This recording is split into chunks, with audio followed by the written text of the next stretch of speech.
Kemampuan berbahasa asing seperti bahasa Mandarin dan bahasa Inggris juga akan semakin penting karena semakin banyak perusahaan internasional yang berinvestasi di Indonesia.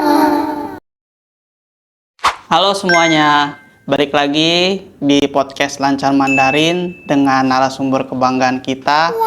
Silakan Kak. Halo, nama saya Elvina. Bersama lagi dengan Kak Elvina. Kali ini kita akan membahas podcast yang berjudul Bagaimana Prospek Ekonomi Indonesia Beberapa Tahun ke Depan. Oke, langsung aja Kak Elvina ya. Kita punya pertanyaan yang pertama, sebenarnya kondisi ekonomi Indonesia saat ini seperti apa menurut Kakak? Oke, jadi secara umum ekonomi Indonesia tuh masih menunjukkan pertumbuhan yang cukup baik dibandingkan banyak negara lainnya.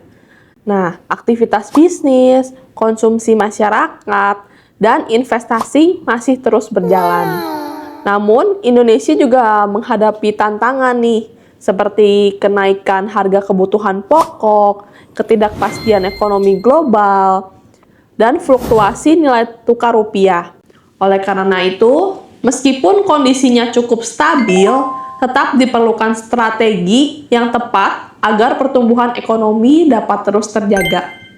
Wah, berarti tantangan kondisi ekonomi masih sangat besar ya, Kak? Ya, betul sekali. Berarti kalau menurut Kakak nih, prospek ekonomi Indonesia dalam beberapa tahun ke depan tuh gimana? Oke, menurut Organisasi Kerjasama dan Pembangunan Ekonomi, Indonesia tuh masih memiliki prospek pertumbuhan ekonomi yang positif dalam beberapa tahun ke depan. Hal ini didukung oleh jumlah penduduk yang besar, konsumsi domestik yang kuat, serta meningkatnya investasi di berbagai sektor. Jika stabilitas ekonomi dan iklim investasi terus dijaga, Indonesia memiliki peluang untuk menjadi salah satu kekuatan ekonomi terbesar di Asia Tenggara.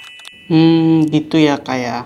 Berarti kira-kira nih sektor apa aja nih yang nanti akan berkembang pesat di masa depan?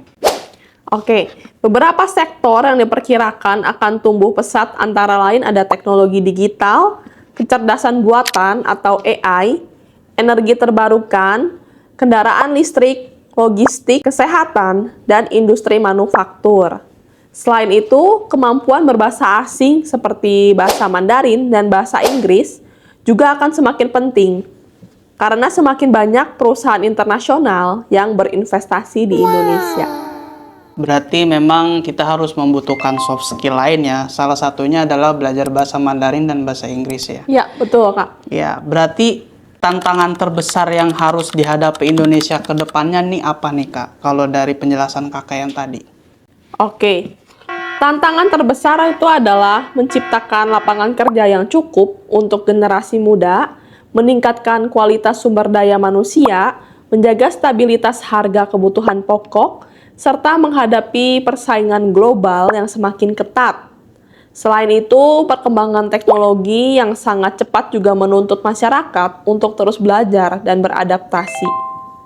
Berarti nih, apa yang harus dipersiapkan oleh generasi muda supaya bisa sukses nih di masa depan?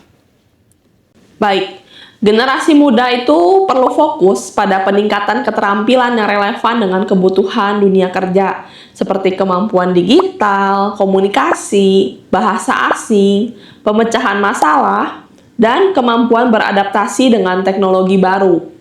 Selain itu, memiliki pola pikir untuk terus belajar akan menjadi modal penting dalam menghadapi perubahan ekonomi yang cepat. Kesimpulannya adalah masa depan ekonomi Indonesia berarti penuh dengan peluang, tapi keberhasilannya akan sangat bergantung pada kemampuan masyarakat untuk terus belajar, beradaptasi, dan meningkatkan kualitas diri. Seperti itu ya, Kak? Ya, setuju banget. Oke, sekian podcast dari Lancar Mandarin kali ini. Kira-kira ada tambahan, Kak? Oke, semoga semakin banyak generasi muda yang tetap semangat meningkatkan kemampuan, terutama belajar bahasa Mandarin. Wah, baik. Terima kasih, Kak. Sampai jumpa kembali. Bye-bye. Bye-bye.